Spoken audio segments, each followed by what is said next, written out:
Aerial taxi വരും നാളുകളിൽ Dubai ആകാശത്തിലൂടെ യാത്രക്കാരുമായിട്ട് സഞ്ചരിക്കുവാൻ പോകുന്ന ദുബായ് RTA ഏരിയൽ ടാക്സിയാണ്.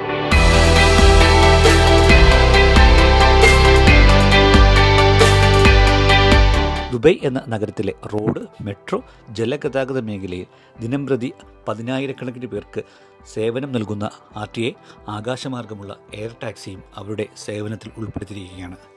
2025 ദുബൈയിലെ പ്രധാനപ്പെട്ട 4 പ്രദേശങ്ങളിൽ ഇത് ആരംഭിക്കും. Down town, palm, Marina, Dubai international airport തുടങ്ങിയ 4 അതിനുശേഷം ഇതിൻ്റെ നെറ്റ്വർക്ക് അവർ കൂടുതൽ സ്ഥലങ്ങളിലേക്ക് വ്യാപിപ്പിക്കും. ദുബൈയിൽ നടക്കുന്ന വേൾഡ് ഗവൺമെൻറ് സമ്മിറ്റിലാണ് അവർ ഈ ഏരിയൽ ടാക്സി പ്രദർശിപ്പിച്ചിരിക്കുന്നത്.